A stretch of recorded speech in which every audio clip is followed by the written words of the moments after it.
Noswaith dda, welcome back. We are on the eve of the schedule release here on the NFL Cymru podcast, although you'll probably find already, if you're an NFL fan, that maybe the schedule release for your team has already been leaked. But there we are. We'll wait into anticipation. I think, well, officially, it's supposed to be released in 3 hours' time.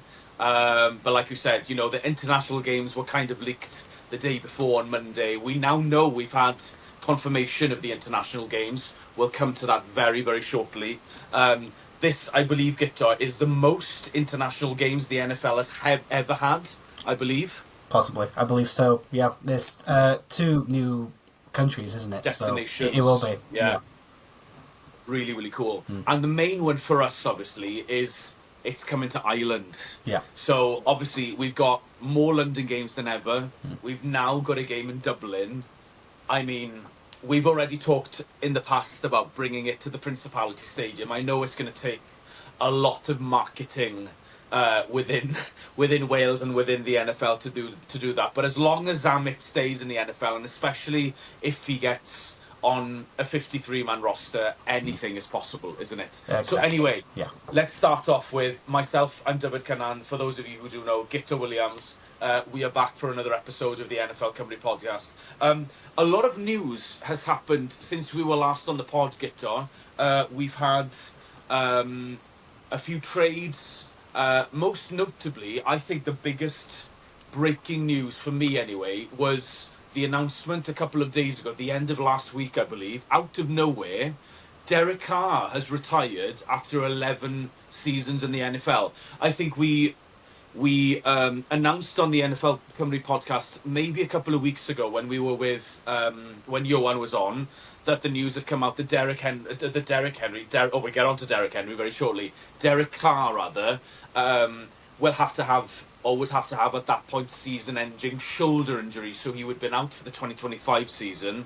But nobody knew that it was this bad, that it was a career-threatening injury. And clearly, he's taken the tough decision with his family, after having a guaranteed salary from the Saints 2 years ago. He's retired. He's only in his early 30s, I believe, Derek Carr. But obviously, he thought that he seeked medical attention, and apparently it either was never going to heal, or he got some medical specialists telling him that your injury is going to affect the rest of your life if you don't stop now. So there we are. Derek Henry is retired. Derek Carr has retired.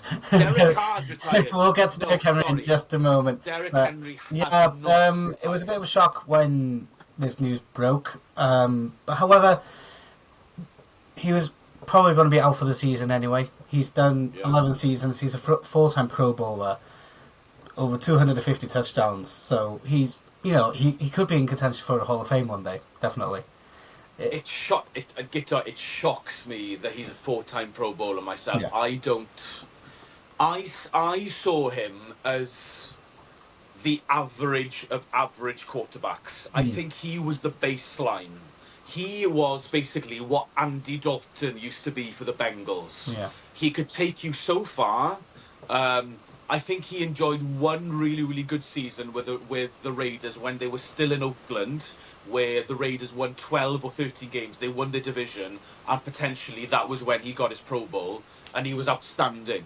And the Raiders had, back in the day when they had Amari Cooper and a really good defense as well. But obviously, himself and Devontae Adams, they reunited only for one season. The Raiders clearly lost hope with Derek Carr. They told him, they benched him towards the end of that season for Aidan O'Connell, and they shipped him to the New Orleans Saints. The one thing I want to point out, Guto, is where does this leave the Saints? I mean, surely they must have known this before the draft, because this makes them look really, really silly now that they were in. Obviously, a lot of them are everyone is giving them a lot of flack for not taking Shedeur Sanders anyway, because they needed a quarterback. I know they took another quarterback in Slough, but surely they must have known that Derek Carr's. I mean, like you said, they announced that he was going to be out for the 2025 season. Yeah. And now, all of a sudden, it's going to be a camp battle between a rookie and a second-year player in Spencer Rattler. I mean, what were they thinking? Exactly. Yeah. Well, the way I look at it, it's one less headache for new head coach Kellen Moore. The new head coach for the New Orleans Saints. They've got 3 young quarterbacks ready to play in the NFL. Probably not, but they got Taylor Sell from the draft, Spencer Rattler, and Jake Hayner now. So, I can see all 3 getting a chance. Or they'll be fighting for that number 1. No, I don't think anyone knows in New Orleans at the moment who QB1 is. So it's going to be really interesting to see what's going to happen. I was just looking at the schedule, the strength of schedules, who's got the hardest games, who's got the easiest games. 49ers were top of the list with the easiest run of schedules. Apparently, in second place was the New Orleans Saints, but nobody has any faith in the Saints next season. A lot of people think they're going to struggle. They could be just as bad as maybe 4 or 5 wins. Maybe they'll be bottom of their division. So it'll be interesting to see what's actually going to happen with the New Orleans. But it's a lot of Saints fans are looking forward for the season to begin. Yeah. I mean, just 2 things quickly on the Saints before we move on, really. I think this is potentially incompetence within the organisation. It's just a lack of awareness.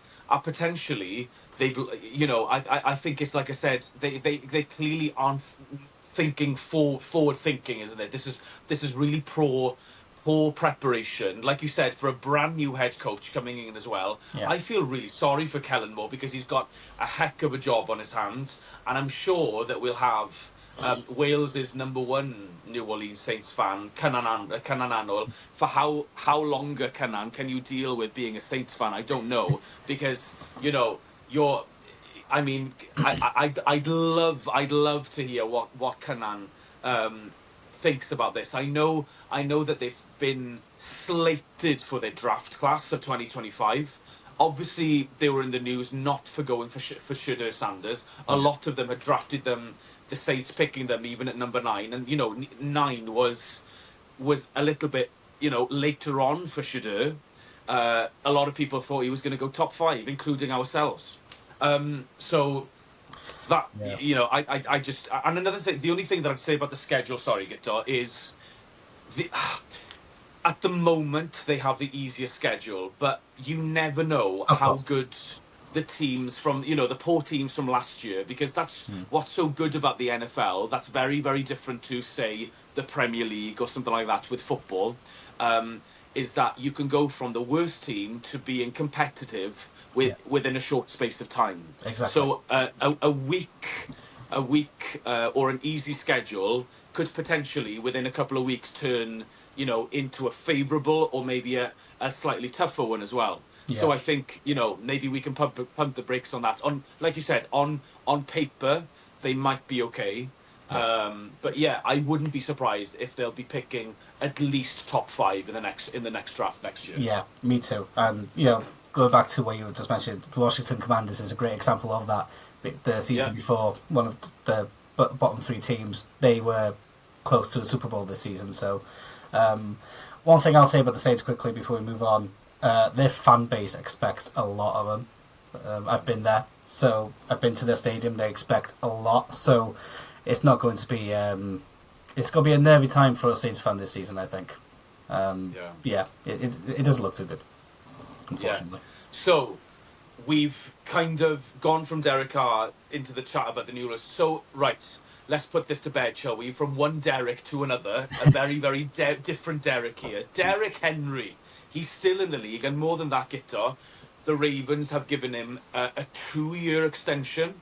Another Pro Bowl season for him last year. He silenced his doubters that thought that he was done, that he was once crossing his 30 years of age, that everything was going to go downhill. But obviously, class shows, and he it was a perfect fit for him in Baltimore, I think. Yeah. And obviously he's going to be around for a little bit longer. Yeah, a 30 mil extension that includes a 25 mil guarantee over the next 2 seasons. I believe that makes him the highest paid running back for over 30, I believe. Yeah. But he's such a great running back. Him and Lamar Jackson work really well together. It shows they always make the playoffs and further. They're just missing that Super Bowl appearance, but Yeah. it shows that they still have faith in him. It doesn't look like he's going to be slowing down breaks anytime soon. It's going to be another season. Derrick Henry, Lamar Jackson working together, and getting points on the board. It's going. I think the defense will be worried that he's still there, to be honest. So yeah, it's a great deal for Baltimore. I think the fans will be happy with that as well. Obviously, the majority of you know that I'm not a Baltimore Ravens fan. However, even as a neutral, I'd still love to see Derrick Henry and Lamar Jackson in a Super Bowl. I think it's inevitable. I think time will tell. I hope inevitability will see them hopefully in a Super Bowl because they deserve to be there. So now, Guto. So if I'm correctly, he is signed now. Derrick Henry is now signed with the Baltimore Ravens, so he's going to be there. He's got 3 years guaranteed. Is that right? I believe so. Left on his contract. Yes, I believe so. Yeah, so Okay. It's an extra 2 years, I think. So he had 1 year remaining. So I think he'll be 3 altogether. Yeah. Yeah. Well, clearly he's been rewarded for another stellar season with the Ravens. So, on to some trades, Guto. Another one that came out of left field for me a couple of days ago was, you could tell, obviously, that Pittsburgh is we're still waiting on what Aaron Rodgers is going to do. I mean, come on, they might as well just announce that he's going to go to the Steelers, because where else is he going to go? I don't see him retiring, because personally, I think we've already said, I don't think that that's the way that he'd want to end his career, with the last 2 tragic years with the New York Jets and the way that it finished. So we're waiting for that announcement. But in the meantime, they've signed DK Metcalf over the summer in free agency, given him a massive contract. On the other boundary, they had George Pickens on a rookie deal. However, all of a sudden, Guto, he's been traded to the Cowboys. Yeah. Did you see that coming? No, not at all. I think the Dallas fans will be happy with this one. Obviously they've got George Pickens, but obviously we've got CeeDee Lamb on the other side. That's 2 great wide receivers right there. Heck of a 1-2 power punch. That's really good. The Steelers needs to get their ass moving, to be honest with you, with the situation especially with the quarterback, but their wide receiver room is getting weaker as well. They've got DK Metcalf, obviously. Roman Wilson, Rock Taylor, Robert Woods, they're going to need to get someone else in there, do they? And, looking at their quarterback room, Will Howard, Mason Rudolph, I mean, what's going on? I think it's pretty clear that Rodgers' only favourable team to go to is the Steelers. They should probably just announce it now. They probably won't announce it until the day before their Dublin appearance, to be honest, the way it's going. So, But they really need to get going with getting the players in before the season, or they'll be in a lot of trouble as well. Well, I was going to say, Guto, I mean, we're only a couple of weeks, if not a month away from training camp.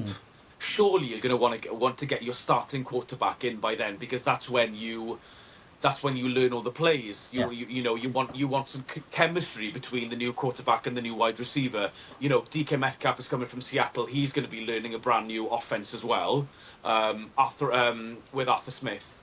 However, I'm trying to think, who are the wide receivers are out there on the market in terms of free agents that Pittsburgh could target? Do you know one? And this is this on to the next section. One that they could potentially target, who's just been released by the Jaguars, is Gabe Davis. So he's been released by the Jags. He only spent a year there after spending the majority of his career with Buffalo. I think Gabe Davis is the equivalent of a one-season wonder, for me anyway. He had a brilliant season. I believe it was in 2022, where... Do you remember that incredible game in the AFC divisional game between between Buffalo and Kansas City, when it was literally going back to back. Yeah. Buffalo scored with 16 seconds to go. Kansas City then scored a touchdown. Buffalo, and I believe it was Gabe Davis. He had over 200 yards and 2 touchdowns on that game, and then somehow the Chiefs came back. Tyreek Hill scored an unbelievable 70-yard touchdown, and the Chiefs won in overtime, and the rest is history as well. Yeah. He made the transition to Jacksonville. A lot of changeover in Jacksonville, like we said. So now Gabe Davis is gone. Christian Kirk has been traded to the Texans, but obviously they had a brilliant rookie, potentially the rookie of the year in Brian Thomas Jr. And now, obviously, they've got one of the most exciting prospects, a dual threat, a cornerback, wide receiver in... Travis Hunter. Thank you, Travis Hunter. There we are. Yeah. So, like I said, a little bit of an inevitability as well. But ultimately, Guto, another wide receiver leaves Jacksonville Jaguars, and that potentially might bump Louis Rees-Zammit up the order in the wide receiver room. That's the dream. Let's hope so. Anyway, make room for Louis Rees-Zammit. Yeah, like I said, it's going to be a different year for the Jacksonville Jaguars. It's good, they have a lot to prove this year as well, especially Trevor Lawrence, the quarterback. He has a lot of point to prove this season. It could be make a break for him. Yeah, definitely. So, I believe that we've covered all the news, or all the breaking news that's happened over the last week and a half since we've been away.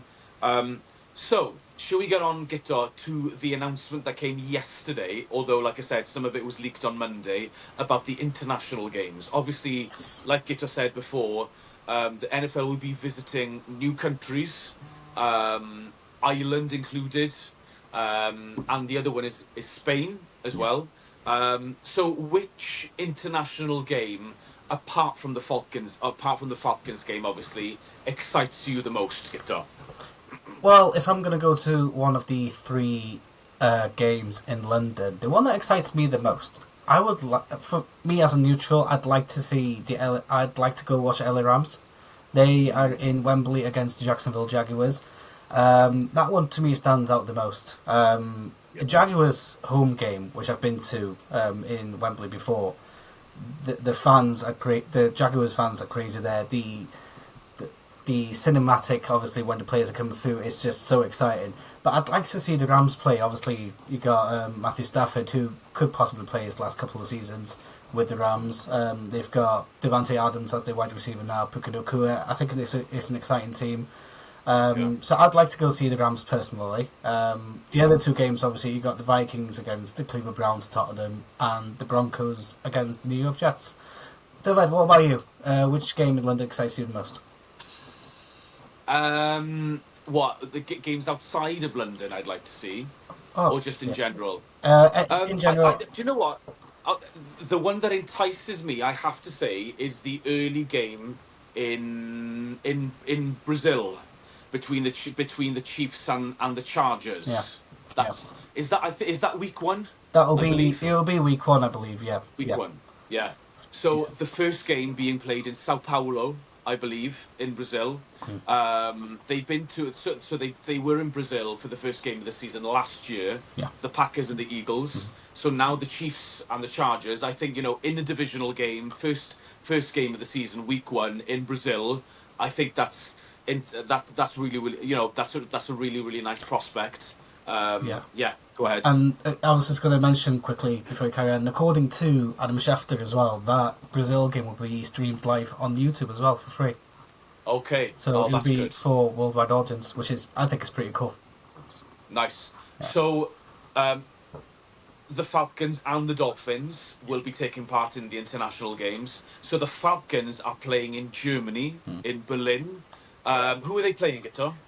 So the Falcons are playing the designated home team will be the Indianapolis Colts at the Olympia Stadion, which is very tempting. I'd love to go visit the Olympia Stadion. It's one of those iconic stadiums in the world, so it's it's on the bucket list. So we'll wait and see.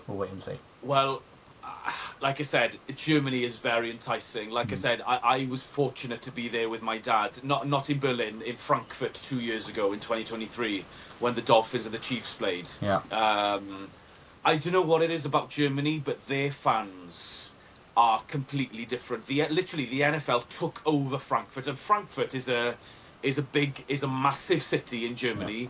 Yeah. It's the home of the economic world, basically, and the stock market around the European cities as well. But literally, they had boats coming up the river. They had designated villages for the Chiefs and the Dolphins as well. And then I thought the stadium in Frankfurt, it was a football stadium. It held 50,000, but it was enough. It was kind of like a half dome, half open stadium, and just unbelievable. The best atmosphere I've ever experienced in my life. Yeah. So I'd say if you have the opportunity to go to Germany, and like you said, an iconic city like Berlin with so much history and that stadium, I would implore you to go, Guto, honestly. 100%, I agree with you. Will you be going to Madrid, David? Commanders and Dolphins? Listen, I would give my left, my right arm, my legs to go, honestly. Especially because it's in the Santiago Bernabeu, probably one of the most iconic football stadiums in the world that has just been renovated. It holds 100,000 people. I mean, imagine, that would be great. What can you imagine if what a statement that would make? The first game ever in Spain, and imagine if they'd get 100,000 NFL fans to get what statement for the NFL in Europe that would be. Incredible. I think. Incredible. So the Dolphins were rumoured a couple of months ago, because we were chatting about this, weren't we? Yeah. It was rumoured that that the Dolphins are going to be against the Cincinnati Bengals, and I thought, ooh, tasty matchup. Yeah. Joe Burrow, Tua Tagovailoa, the first time they've gone against each other outside of Cincinnati. Because when we played Cincinnati at home, Joe Burrow had torn his ACL. Yeah. Obviously, Joe Burrow was the number one pick in that year in 2020. Tua was the 5th pick. And like I said, I literally, I'm gonna have to look up to see when the tickets are going to be released, because I did so the same when the Dolphins were in Frankfurt, and literally, even if I have to go by myself, or hopefully I'll bring my dad once again, or I might bring my. I think unfortunately my son is going to be a little bit too young. he's just one now. I'm not going to take him to his first NFL game yet, but yeah, oh my god, I'm gonna be targeting, because apparently Madrid is a beautiful city as well. Yeah, so that's gonna be in week 13, I believe. So it's going to be in around November time, which is going to be nice. So yeah, oh my gosh, absolutely 100%. I will definitely. I'll do my best to get a ticket, honestly, regardless of the price. We've had some good announcements of games this year, I believe. Yeah. Should we talk about Dublin? Yes, we have to. First of all, very jealous. Congratulations to Ireland on hosting their first NFL game. I'm actually very pleased for them. We'll have ours one day, crossing our fingers on that one. But Dublin sounds very exciting. The Vikings are coming to play the Pittsburgh Steelers. Unfortunately for my dad, he will be missing this one as he's going to New York. So on the same week as the Steelers are playing in Dublin. So yeah, bittersweet, bittersweet, exactly. He wants me to find out which New York teams will be playing in MetLife on the same weekend, so I'm going to help him out on that one. But yeah, Vikings and Steelers, Vikings doing double duties, by the way, doing Dublin and then Tottenham the week after, which is very interesting. I think they'll be the first team to play in 3 different countries in the same season, which is a big statement. Dublin gets a chance to see JJ. Justin Jefferson, Tottenham as well. I've watched the Vikings play when they played the Saints in Tottenham. That famous double doink that the Saints could have. It could have gone to overtime, but it wasn't to be. So, but yeah, I'm gonna try my best. I'm gonna try my best to get to Dublin on that one. Yeah, doesn't it show though how the Vikings, their fan base has clearly expanded over the last couple of years. Yeah. Little did we think a couple of years ago, maybe even 10 years ago, that the Minnesota Vikings would be playing, like you said, in Ireland for the first time ever, in London in a big market, and are they playing in Germany as well? No. So No. when I read that statement that they're playing in 3 different countries, it'll be America. Dublin, England, and America. I was like, I got you. so when I first read that statement, I was like, hang on. But yeah, it'll be a Vikings. Yeah. You know, The pie. only thing I'm going to say, Gito, do you know when the Ireland game is? The Dublin game is? Week 4, so it'll be the last weekend of September, I believe. Good. Yeah. Good. I was going to say, because the last thing that you want to do, and trust me, we know, is the last thing you want to do is to go to Ireland, which is an open stadium, no dome, no roof, in November or December, because first of all, I'm sure it's going to be. There's a good chance that it's either going to rain or it's going to be extremely windy. Yeah. So, obviously, the NFL have been clever here in order to put it in September. So hopefully, we should have some decent weather to showcase the NFL at its best. And no doubt, Guitar, as you know, as a proud Welshman like myself, when it comes to rugby terms, Ireland are their fan base is probably one of the best travelled fans. Yeah. And even at home, away, they are absolutely brilliant. Yeah. So you can imagine how Dublin are going to host. They're going to be. I can't think of better hosts than the Irish for an NFL game. No, me too. I've been watching the NFL grow social media wise in Ireland for a while. There's a great group of lads that are in the NFL Ireland channel podcast, so they're a great group of lads, and I'm very pleased for them. I'm going to try my best to go to it as well, to join the party. So it's going to be good. It's going to be really, really good. We've had some really good games for the international fans this year. I'm really pleased with the schedule that we've got on this one. Yeah.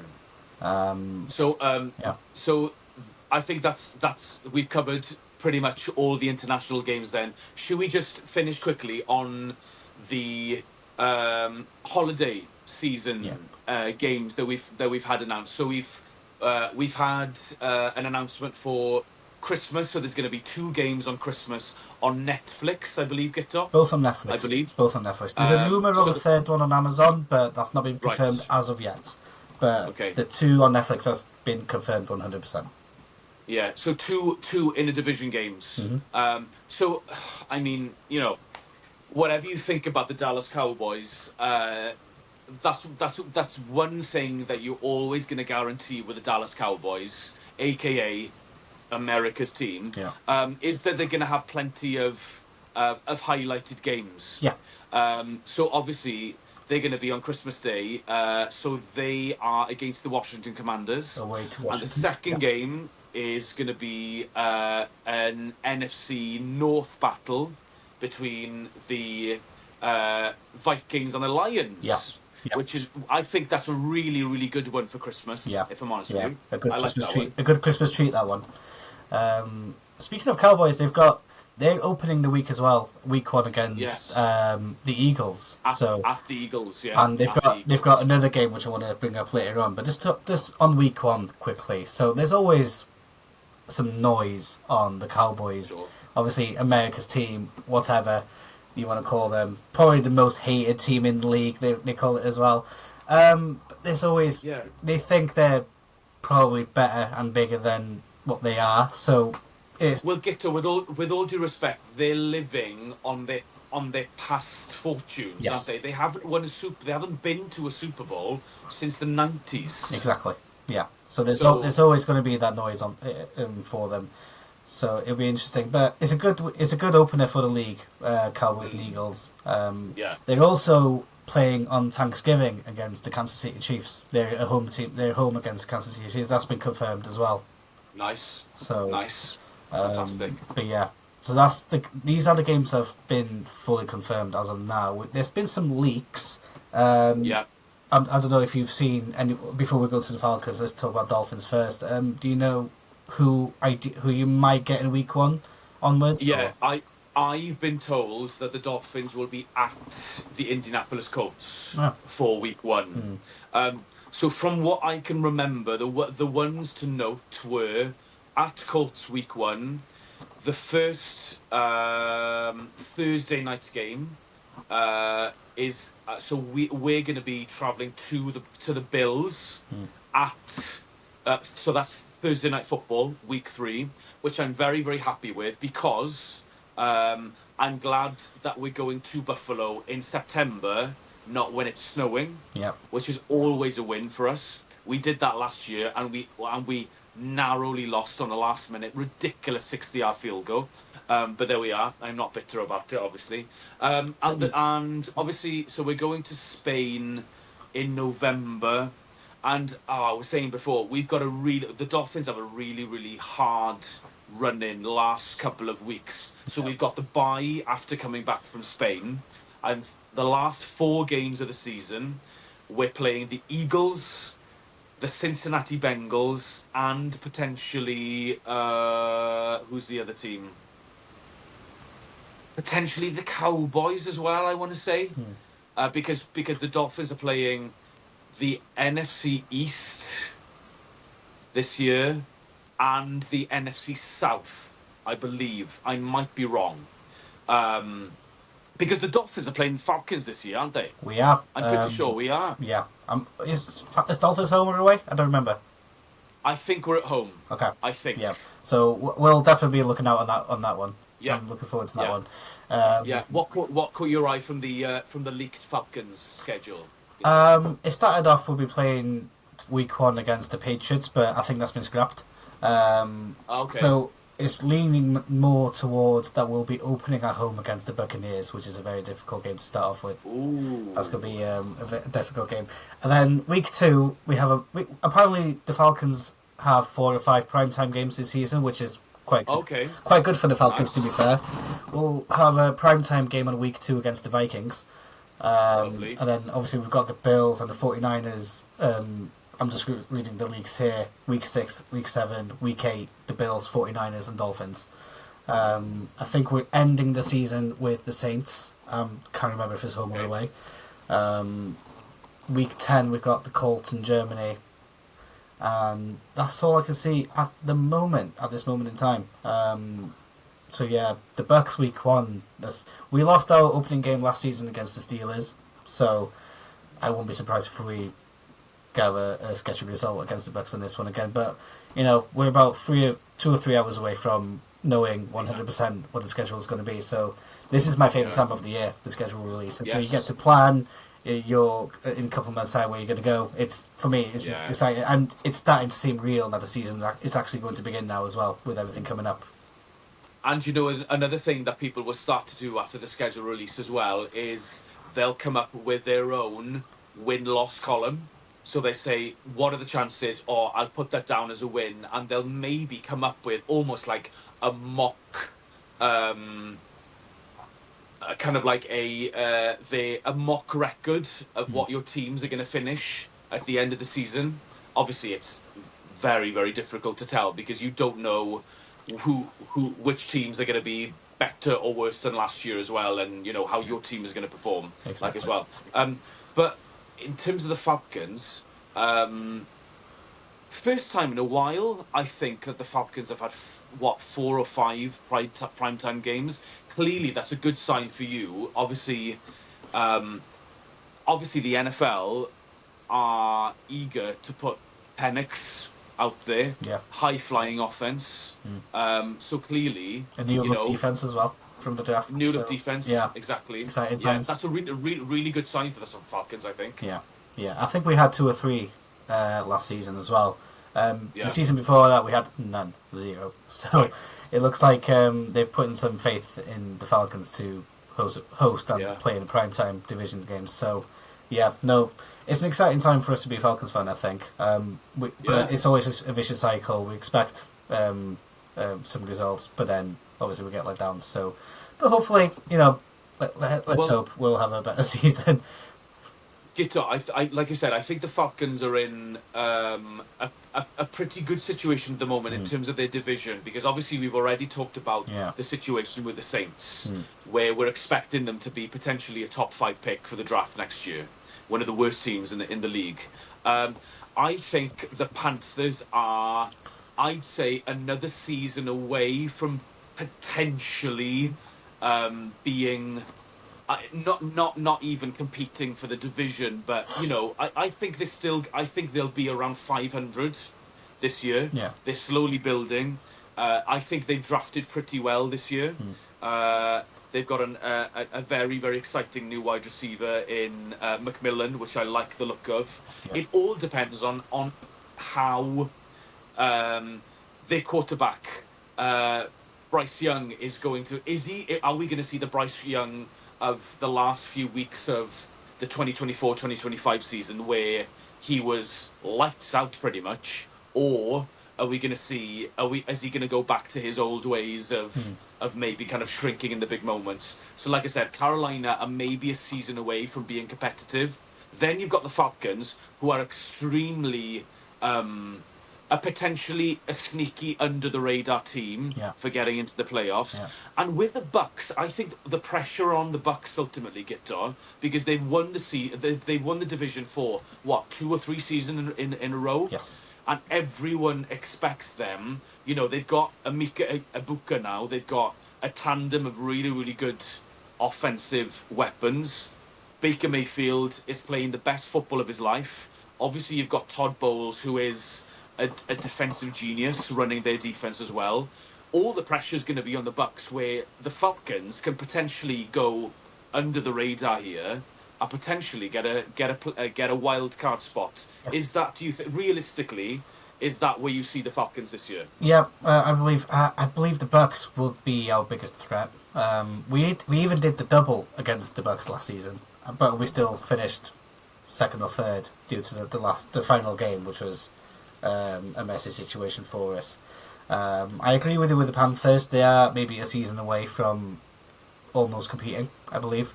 Yeah. Remember Bryce Young? He was benched last season for Alder Dalton for a couple of weeks, and then when he came back, he started playing really well. So we'll see we'll see how Bryce Young plays again this season.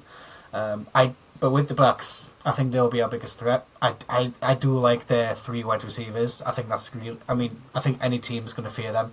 Chris Godwin, Mike Evans, obviously, and obviously Emeka Egbuka is those 3 threats together. That's a great wide receiver room. So I think that was one of the highlights for me during the draft a couple of weeks ago. So, but yeah, it'll be interesting to see what happens. We Falcons fans, we're just used to being in that vicious cycle. I think the Dolphins are as well. But is there anything with the Dolphins? Do you have obviously concerns for the season? Do you think are you competing for the playoffs, or are you far from it, or where do you think your situation is? Guto, the next thing as a Dolphins fan that we will be looking for. So obviously, Jalen Ramsey still hasn't been traded, but the reason for that is because we're waiting until the 1st of June. Because if we trade him before the 1st of June, we lose around 10 million on our salary cap rather.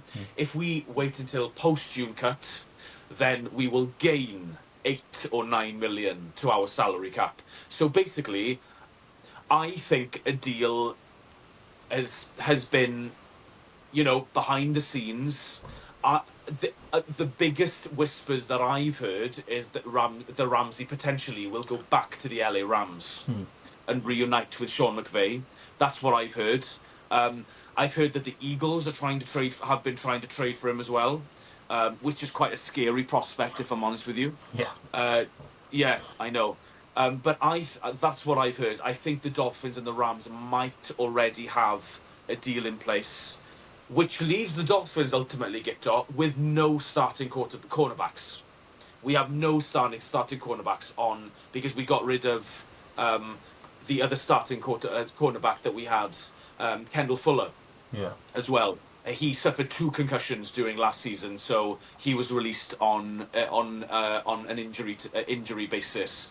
So hopefully the Dolphins have been rumoured to been interested in people like, who's still out there? Rasul Douglas, who spent last year with the Bills, Asante Samuel Jr.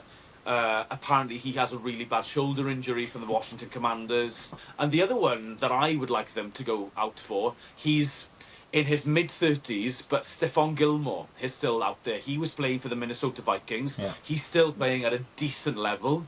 I definitely want them to target.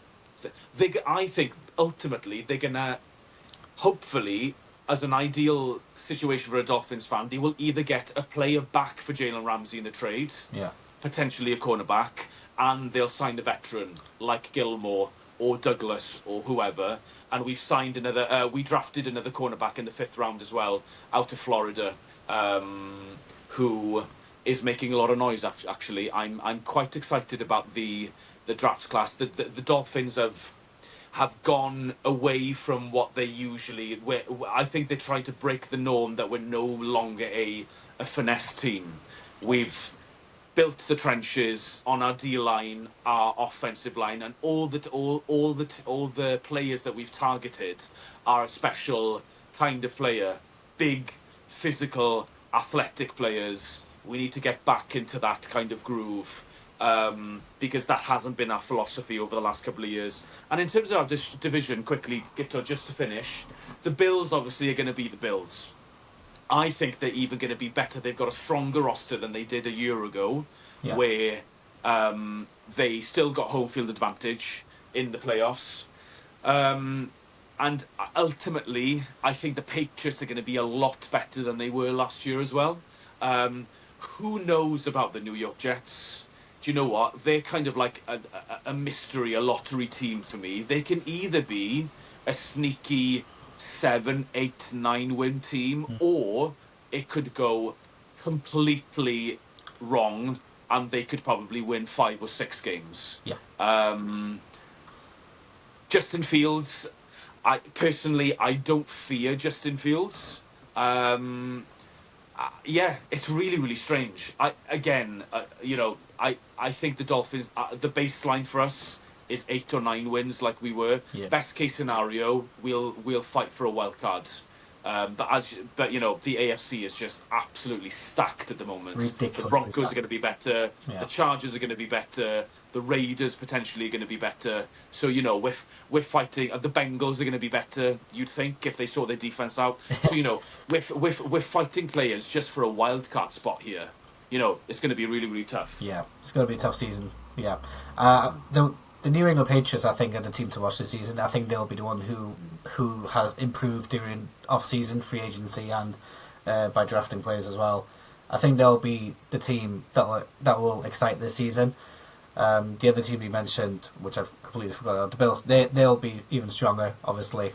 And it's like I said, the AFC, it's absolutely stacked. And at the end of it, they're just trying to catch up with the Chiefs. Which is ultimately not a lot of people not a lot of teams can do. So it's kind of strange with the Patriots, and obviously like you said, they've mentioned they went for it in free agency. We'll see what happens with their draft class as well. But more importantly, the biggest move for me was getting Vrabel as their head coach. That was the biggest move. Gerard Mayo, obviously, good intentions.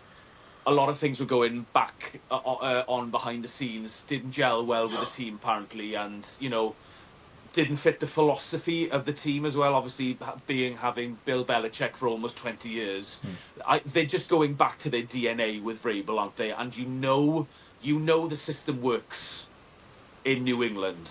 So if you get someone that is similar to Bill Belichick, like Vrabel, he's proven himself with the Titans. He's taken them to the AFC Championship game. The Patriots are definitely going to be a wounded animal, shall we say, after some pretty horrific seasons over the last couple of years. Once again, the Dolphins are going to be dealing with not only the Buffalo Bills, who have dominated the AFC East for the last 4 years. We're now having an uprising in New England once again. So, Yeah. but it's up to us. It's up to us to rise to the challenge. Yeah. That's what we have to do. And quick note as well, depends if Tua is healthy as well. Oh goodness me, Guto! Absolutely. You know what? You've absolutely nailed it. And a very interesting thing that the Dolphins didn't do this off-season, by the way, they didn't restructure his contract, which means I think even if he misses a few games or things don't go to plan, I think this year will be his last. Yeah. If he's not healthy, I think they'll. At the end of the day, I think they'll have to move on. If it doesn't work out this season, I think they'll have to move on.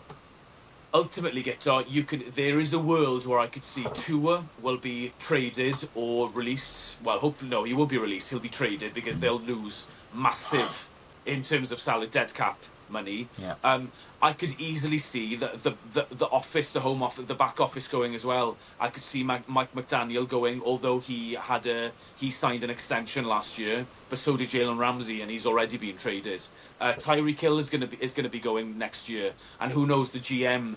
Everyone thought that the GM was going to go as well this year. He's still there, Chris Greer. So this is a massive season for the. This is basically, like we said with the Jaguars, this is a make or break season for the Dolphins. Yeah. We're either there's a fork in the road. We're either going to follow a new philosophy, or we're going to go down the same old road, the same old 8-8, 9-8 Dolphins, dysfunction, and we'll have a regime change and we'll have a new rebuild like we did when we did Tank for Tua in 2020. Yeah, exciting times ahead. If you say so, Guto. If you say so. Yeah. No, you've got to be optimistic, don't you? Because exactly. Like you said, hopefully the best thing for us for our two teams is that the pressure are going to be off the Dolphins and the Falcons within their division, and hopefully we can fly under the radar. Yeah. That's what we can do. That'll be good. And we've got to start well. So there we are. We've covered a lot of ground there. So obviously, we will be back early next week just to cover the full schedule, which will be released, like it just said, within the next couple of hours, and then we'll actually have the schedules printed in front of us. So we'll be looking forward to some matchups. We'll talk more about that as well, and we're eager to get some of our past guests back on the pod very, very shortly as well, as we go into this next period, this kind of lull before rookie camp is going on at the moment. Then there's a 3-week lull, and then obviously in July training camp starts, and that's when we start to get the reports from the broadcasters that are there. And I love looking up because they detail the plays, who shone in the early days of practice, and especially when pads is coming on as well. And obviously, before we turn around, Guto, it's going to be August, and we're going to be into the exhibition season. Yeah, it's going to come quick. It's going to come really quick. Yeah. I'm really looking forward to it. This time right here is my favourite time of the season as an NFL fan. It's starting to come quick. It's starting to come real. To get real as well. So yeah, I'm buzzing for it. The international games. I'm really looking forward to it as well.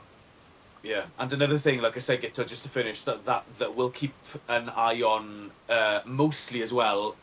Apart from our teams, the Falcon and the Dolphins. Obviously, we're going to be seeing how Zamet gets on in his second camp as well. Yeah. So yeah, we'll definitely look out for that. And like you said, there's a room for him to kind of go up to climb the ladder, I believe, in Jacksonville at the moment. They've got rid of another wide receiver, so slowly, hopefully this is the year where we potentially see Zamet, like you say, climb the ladder and potentially get closer to getting on that 53. Because like we said in our last podcast, that he's already got a designated spot on the practice squad because he's an international player. So like we said, we'll keep an eye out for any Zamet news. And thank you very much for your time. And we'll be back in a couple of days, Guto, because I believe you're going on your holiday. just a weekend away with the missus. Lovely. Going down south. So, yeah. No, just a weekend away. Coming down south. Yeah. Lovely. Fantastic. Yeah. Well, there we are. That was another episode of the NFL Cymru podcast. Like we said, we'll be back very, very shortly with the schedule release. But for now, thank you very much for your likes. Thank you for sharing. Thank you for watching. We'll see you very, very soon. Gito, peace out. Diolch yn fawr iawn. Ach, diolch.